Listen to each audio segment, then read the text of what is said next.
a todos, é muito bom estar mais uma vez com vocês, podendo participar dessas transmissões que têm sido tão especiais para as nossas vidas. Eu gostaria de fazer a leitura com vocês do Salmo 103, versículos 17 e 18, que diz: Mas o amor leal do Senhor, o seu amor eterno está com os que o temem, e a sua justiça com os filhos dos teus filhos, com os que guardam a sua aliança e se lembram de obedecer os teus preceitos. De fato, a palavra de Deus ela é valorosa e ela enche os nossos corações de ensinamentos e também de esperança. Hoje, nossa transmissão ela será especial. Hoje nós vamos tratar de um tema que é muito importante, que são as nossas famílias. No mês de maio, como é de costume, nós sempre tratamos acerca do mês do lar. E hoje nós vamos iniciar as nossas programações acerca desse tema. Será a nossa transmissão de hoje. E nós vamos continuar essas transmissões na próxima semana, quando na próxima sexta-feira e no próximo domingo nós vamos estar fazendo uma programação especial voltada para as nossas famílias. Nós convidamos para que você possa estar assistindo, para que você possa estar convidando seus familiares para também estarem participando. Nós vamos fazer uma oração agora, logo após nós vamos ouvir a palavra de Deus. Amado Deus e Pai, obrigado pelas nossas vidas, pelo cuidado que o Senhor tem tido conosco, ó Pai, e especialmente pelas nossas famílias, ó Deus. O Senhor tem nos dado os nossos familiares, que tem sido uma bênção para nós. Que o Senhor possa fortalecer os nossos laços e estar sempre presente em nosso lar, sempre nos ensinando e nos mostrando a maneira pela qual devemos viver e lidar uns com os outros. Obrigado por tudo e também pela palavra que será anunciada. Nós somos gratos por tudo. Oramos em nome do seu Filho, nosso Senhor Jesus Cristo. Amém. Boa noite, queridos amigos, irmãos, todos que nos ouvem. Estamos felizes por estarmos de volta aqui e poder compartilhar da palavra de nosso Deus novamente com todos vocês. Antes de tudo, gostaríamos de estar orando nesse momento em favor desse período que vamos passar juntos aqui, mas especialmente estar lembrando de cada um dos nossos queridos. Nosso Deus e Pai, obrigado pela oportunidade de estarmos juntos mais uma vez. Mais uma semana se passou desde sexta passada e aqui estamos, em meio a tanta luta, nos encontramos fortalecidos na Tua presença, com a expectativa de que o Senhor irá nos fortalecer ainda mais neste momento. Rogamos a Tua graça e misericórdia para todos os nossos queridos que nos ouvem, onde estiver cada um, mais próximos ou bem distantes, onde estiver cada querido nosso, os nossos irmãos, amigos, que o Senhor possa estar abençoando. E agora a Tua palavra possa de uma forma especial falar em nossos corações. Agradecemos, deixamos tudo em Teus cuidados. Em nome do Senhor Jesus. Amém. Este é o mês que nós sempre reservamos para o lar, o mês de maio, né? Mês da família. E a gente sempre faz programação. Há uns anos atrás, tínhamos uma programação intensa, né? Era toda segunda-feira a gente reunia em grupo e depois das sextas-feiras estudos dirigidos, às vezes na escola dominical.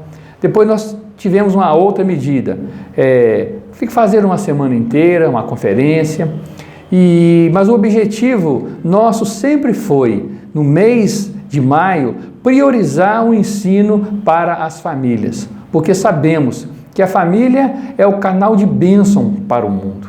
É importante demais que nós investamos e valorizemos o ministério da família.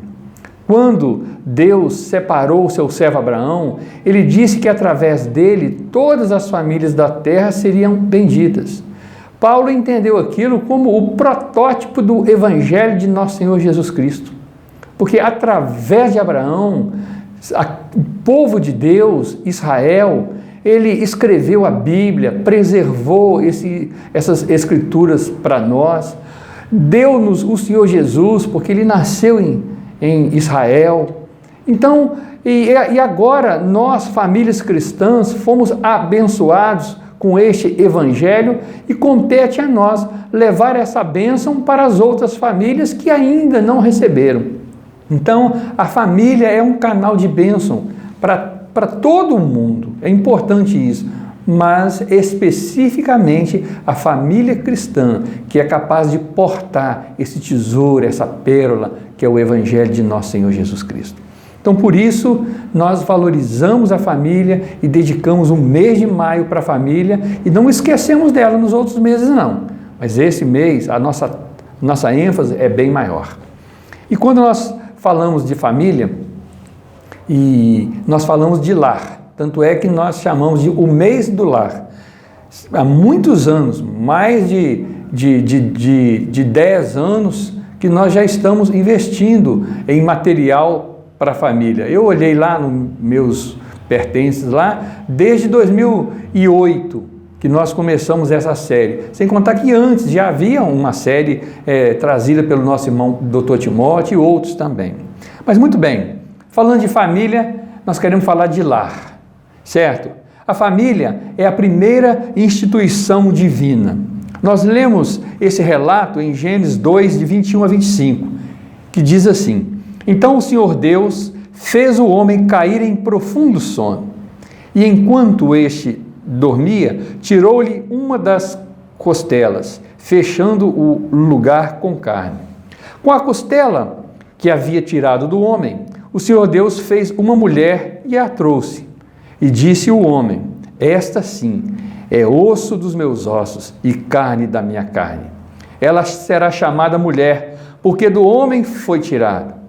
Por esta razão, o homem deixará pai e mãe e se unirá à sua mulher, e eles se tornarão uma só carne.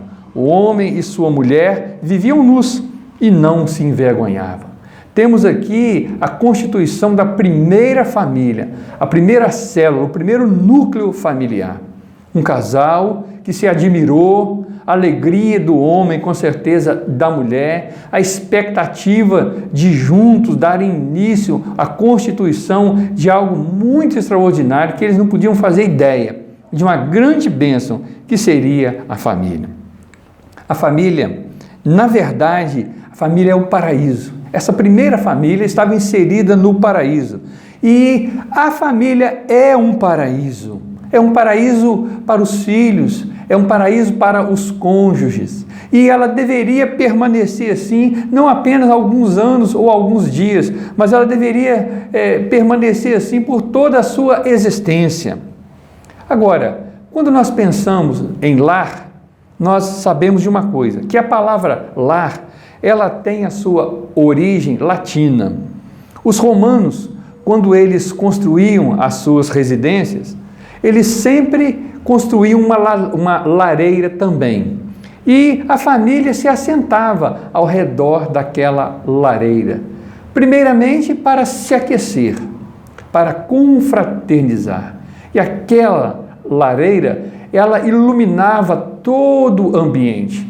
Era o local mais agradável da casa, mais importante, onde todos os componentes, todos os membros estavam ali e podiam compartilhar aquilo que havia ocorrido no dia. Compartilhavam dos seus sonhos, dos seus projetos, das suas realizações. Choravam por alguma decepção, por algum problema, mas a família unida, reunida ao redor da lareira. E as primeiras letras formam a palavra lar.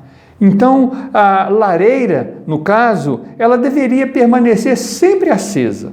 Ela deveria sempre iluminar o ambiente, aquecer e promover aquele conforto, aquele ambiente psicologicamente, espiritualmente e fisicamente capaz de nutrir todos os seus componentes.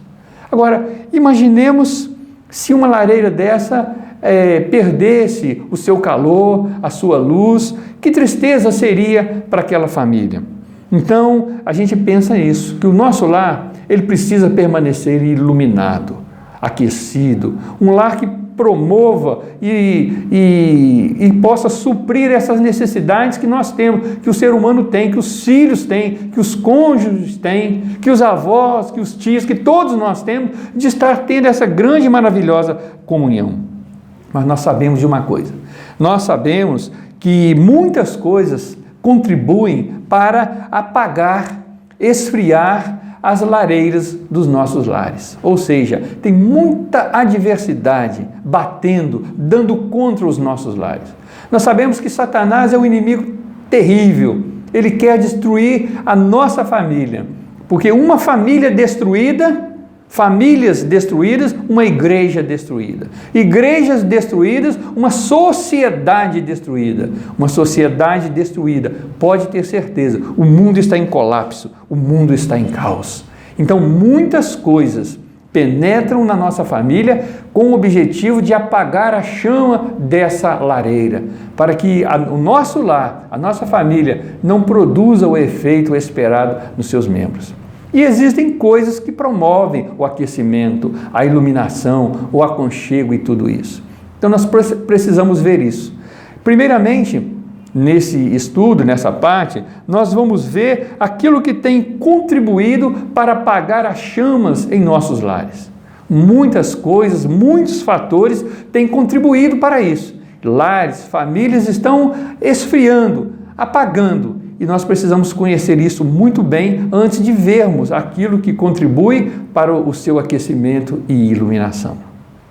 Nós vamos ver 4 atitudes, coisas que contribuem para apagar essa chama do nosso lar tão necessária. Eu quero chamar primeiramente a sua atenção para o texto um texto que nós já lemos, né? O texto de Gênesis, capítulo 2. Vou fazer uma pequena leitura aqui, Gênesis 2, versículos 15 a 18. Diz assim: Tomou, pois, o Senhor Deus ao homem e colocou no jardim do Éden para o cultivar e o guardar. E lhe deu esta ordem: de toda a árvore do jardim comerás livremente, mas da árvore do conhecimento do bem e do mal não comerás, porque no dia em que dela comeres, certamente morrerás. Disse mais o Senhor Deus: não é bom que o homem esteja só. Far-lhe-ei uma auxiliadora que lhe seja idônea. Em cima de tudo isso, Deus constituiu o primeiro casal, mas deu uma ordem para eles atenderem a sua palavra. Deu uma ordem muito clara, colocou-os no jardim para cultivar e o guardar. E essa primeira família, esse primeiro núcleo, foi introduzida em um paraíso. Eu fico imaginando a delícia daquele relacionamento num ambiente daquele. Eram prósperos, inteligentes, tudo para constituir uma grande família. Mas nós sabemos que a história não teve um desfecho muito favorável. No capítulo 3 de Gênesis, Eva foi tentada por Satanás e ela cedeu à tentação juntamente com seu marido. E o resultado foi que, olha o versículo, Gênesis 3 e 6. Vendo a mulher que a árvore era boa para se comer, agradável aos olhos e árvore desejável para dar entendimento, tomou-lhe do fruto e comeu, e deu também ao seu marido e ele comeu. Ambos comeram com o desejo, com o objetivo de tornar-se entendidos demais, com o objetivo de ser igual a Deus, porque ser igual a Deus foi a atitude orgulhosa de Satanás, e isso resultou na sua precipitação.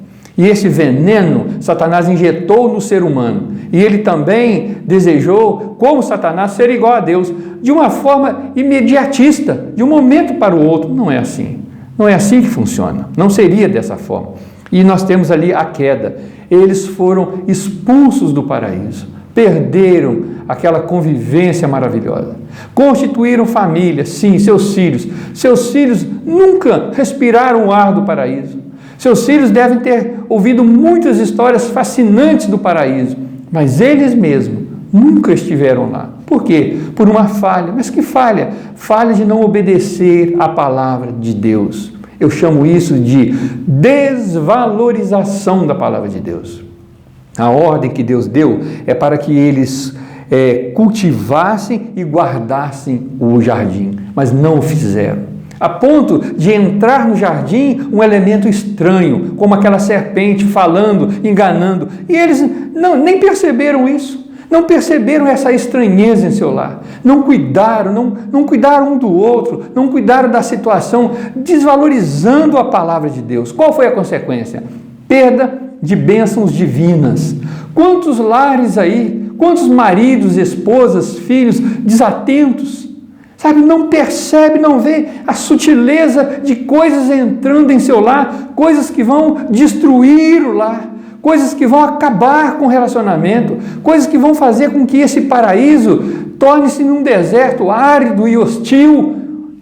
É triste viver, ser criado num ambiente assim, trocando o paraíso por um deserto desse, escaldante. Mas foi isso que aconteceu, porque não atenderam a palavra de Deus. A maioria dos lares do nosso mundo nem conhece essa palavra, nem valoriza. Mas o triste, o mais triste, é quando aqueles que se dizem filhos de Deus, se dizem evangélicos, têm um mínimo de conhecimento dessa palavra e o pouco que tem ainda não valorizam. O que vai acontecer? Vai acontecer perda de bênçãos familiares. Essa chama tende a apagar, a chama do lar, que é para fazer com que o lar fique unido, nutrido, essa chama apagando as perdas das bênçãos divinas. É triste isso.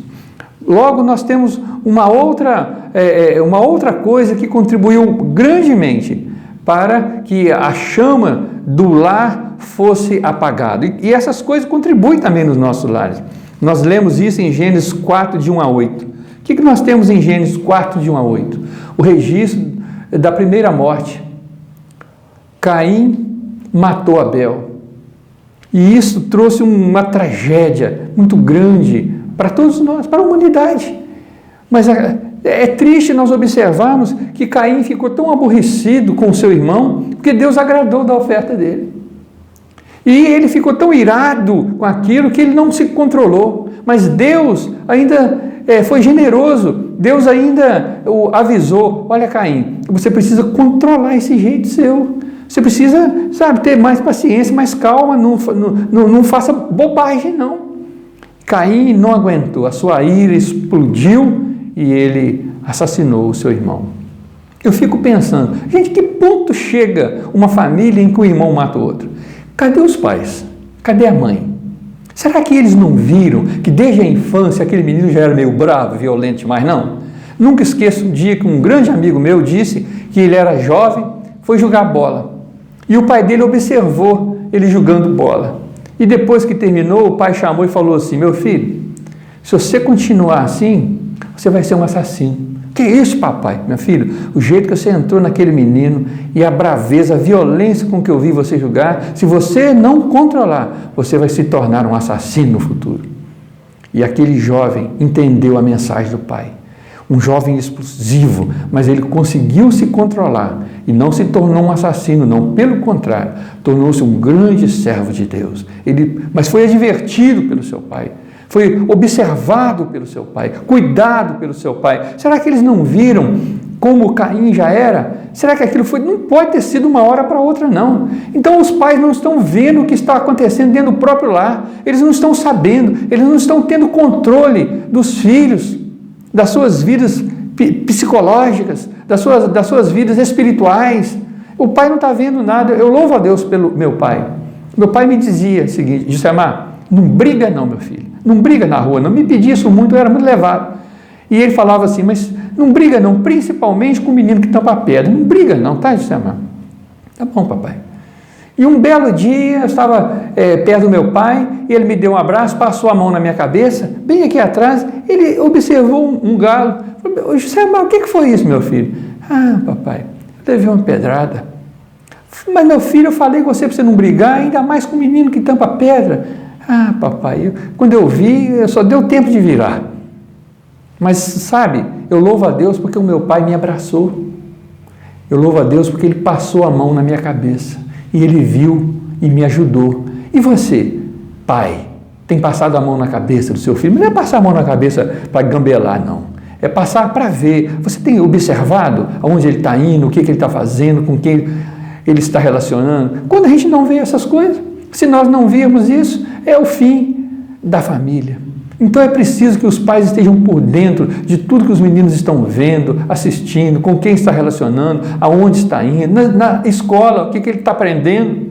Isso é muito importante, isso, gente. É muito importante que nós, como pais, possamos estar atentos para que não haja omissão da nossa parte, porque havendo omissão da nossa parte, é muito provável que uma tragédia se instale em nosso lar e depois não tem jeito. Depois como resolver? Algo tão difícil. Então é muita importância. A segunda coisa que apaga a chama do nosso lar é a omissão em relação aos problemas familiares.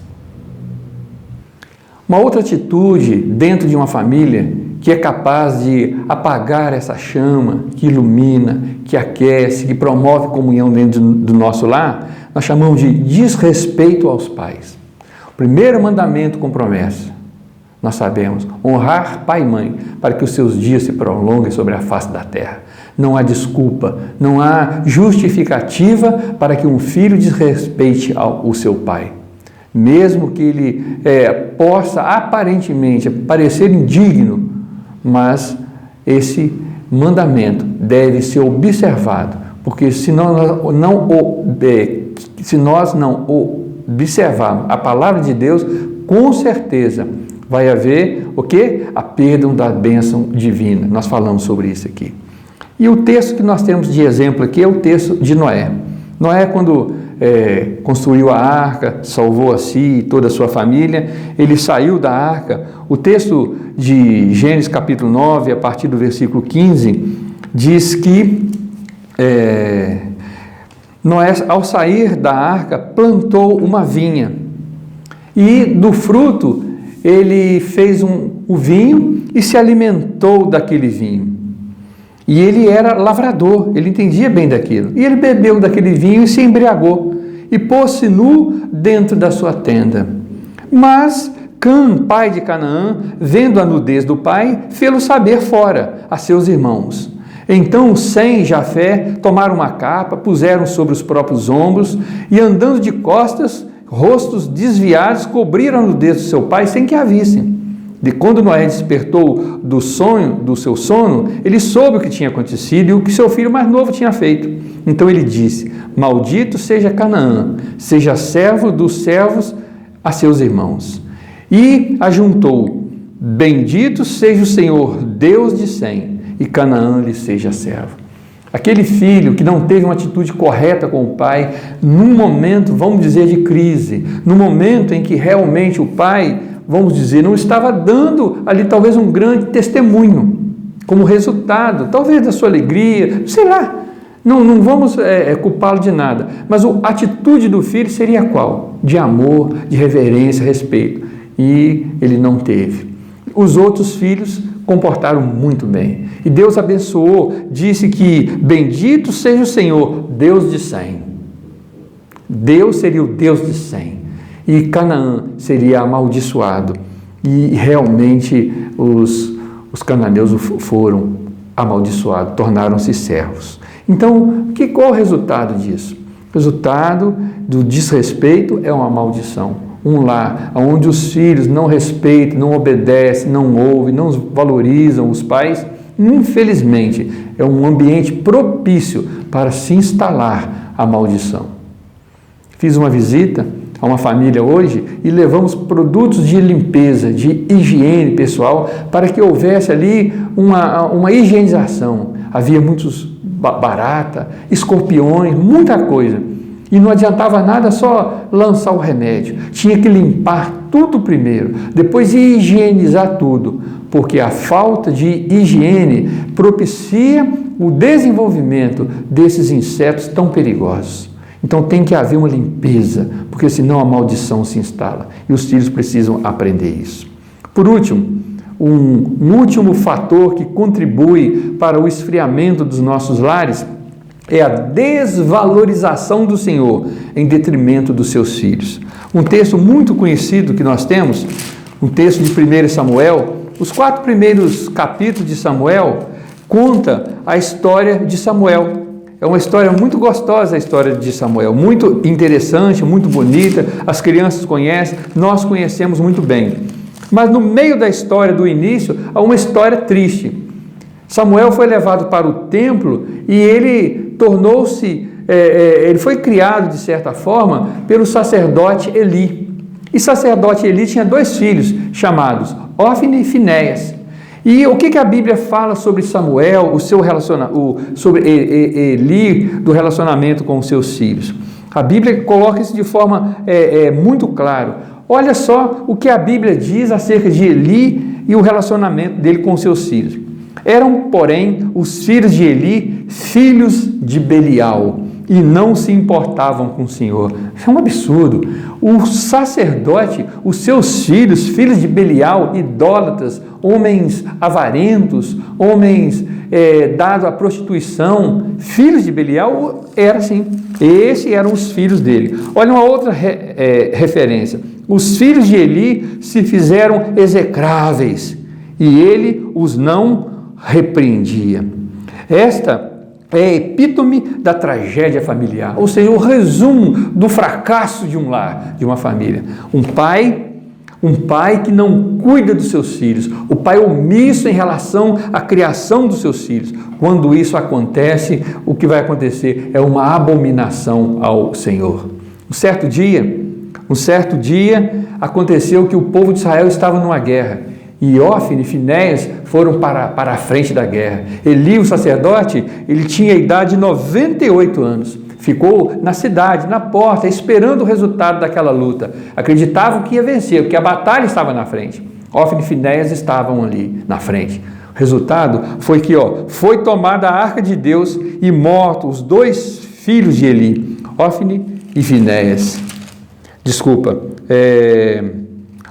Ofni e Finéias. Agora, por que isso? Olha o que a Bíblia diz. Por que honras a teus filhos mais do que a mim? Ou seja, o sacerdote Eli, ao invés de corrigir os seus filhos, honrava mais do que? Honrava mais do que o Senhor Deus. Por que tem tantos lares sofrendo? Porque os pais passam a mão na cabeça do filho exageradamente. Os pais não são capazes de ver o andar da carruagem. Os pais não são capazes de ver o potencial que aquele menino tem para o bem, mas também para o mal. E não controlam isso, não advertem, não criam situação, não têm um regime para poder ajudá-los, corrigindo, disciplinando, e os meninos vão crescendo de qualquer maneira. Todo mundo às vezes, esse menino vai dar zebra, e dá mesmo. Sabe por quê? Porque não há limite, não há controle em muitos lares. Outros são rigorosos demais, não deixam os meninos desenvolver, não deixam o menino manifestar o seu desejo, e se errar, corrige com amor. Mas não, há uma inversão de valores aí. As pessoas valorizam tanto os filhos, às vezes mais do que o próprio Deus, ou às vezes dão uma desvalorização muito grande deles. No caso aqui, uma hipervalorização dos filhos mais do que a Deus. Qual foi o resultado? O resultado foi que os dois filhos foram para a frente da batalha e perderam. Isso foi uma lástima, a arca foi tomada. E o sacerdote Eli, o que aconteceu com ele? Diz assim: ao fazer menção da arca de Deus que havia caído nas mãos dos filisteus, Eli, que estava na cadeira junto do portão, caiu e quebrou-se-lhe o pescoço e morreu, porque já era velho e pesado, e havia ele julgado Israel 40 anos. Que triste fim de Eli, triste fim dele, dos seus filhos. Essa família foi cortada da família sacerdotal. Quantas tragédias, quantas coisas nós mencionamos aqui, coisas que, ao invés de promover o bem do lar, acaba com o lar. Acaba com essa chama que aquece, que ilumina, que propicia um momento agradável para a família desenvolver. A desvalorização da palavra por Adão e Eva foi o motivo da perda das bênçãos divinas. A omissão em relação aos problemas familiares foi uma tragédia, onde Caim matou Abel. Noé foi desrespeitado pelos seus filhos, e isso veio maldição na vida deles. E agora Samuel, ele priorizou os seus filhos mais do que a Deus. Desvalorização do Senhor em detrimento dos filhos. A consequência foi uma abominação. Essas são as atitudes, são coisas que têm contribuído para apagar a chama do nosso lar. Semana que vem, nós vamos falar aquilo que contribui para manter aceso, iluminado e abençoado o nosso lar. Que Deus possa nos abençoar. Vamos orar para encerrar? Pai, muito obrigado pelo tempo passado aqui, pela Tua palavra que tem tanto recurso à nossa disposição, com o objetivo de abençoar os nossos lares, de fortalecer a Tua igreja, de ajudar o desenvolvimento desse mundo que vivemos e contribuir para o progresso do Teu Evangelho. Obrigado, Pai, por essas lições ministradas na Tua palavra. São os aspectos negativos ainda. Veremos outros positivos, mas esses negativos têm ministrado lições muito preciosas para nós. Têm falado em nossos corações, têm nos ajudado a criar os nossos filhos, a manter um relacionamento saudável com o nosso cônjuge, a relacionar com as pessoas e poder de alguma forma contribuir para o estabelecimento feliz de um lar, de uma família. Obrigado, Senhor Deus, que temos aprendido com alguns erros e que não venhamos a cair nos mesmos. E se porventura algum deles estiver entrando em nosso lar, que sejamos tão advertidos a ponto de ver e poder corrigir tudo isso, para que o nosso lar, a nossa família, seja uma bênção, para que a lareira permaneça acesa e nós possamos estar ao redor da Tua palavra e junto com o Senhor. Obrigado, Pai. Abençoa os nossos lares. Em nome do Senhor Jesus. Amém. Muito bem. De fato, a palavra de Deus ela é valorosa para as nossas vidas e nos traz grandes ensinamentos que, colocando em prática, nós seremos bem-sucedidos. Aprendendo com os exemplos do passado, nós podemos dar passos que vão nos levar a sermos bem-aventurados dentro da nossa casa. Nós vamos estar fazendo uma oração para encerrar o nosso momento e logo após nós vamos estar ouvindo alguns louvores. Amado Deus, obrigado pela Tua palavra que foi aberta e explicada e trouxe consolo e conforto e ensinamento aos nossos corações. Agradecemos pela vida do nosso irmão que foi usado pelo Senhor. Que ele possa ser guardado, protegido e estar cada vez mais disposto a ser usado pelo Senhor. Abençoe cada uma das nossas famílias, abençoe a nossa igreja e traga consolo e paz aos nossos corações. Obrigado por tudo, oramos assim em nome do Seu Filho, nosso Senhor Jesus Cristo. Amém.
nosso louvor. Vimos dizer-te quanto estas almas sempre se alegram no teu amor. Manifestaste grande amizade quando enviaste aqui teu Jesus. Te condoeste do nosso estado, teu filho deste por nós na cruz. Cristo, teu bem querido, já temos visto, morto e assim não mais nos resta dúvida ou medo. Bênção eterna temos enfim, tendo por certo que tu nos amas, que nos proteges com tua mão. Vimos render-te gratos louvores, sempre prestar-te adoração.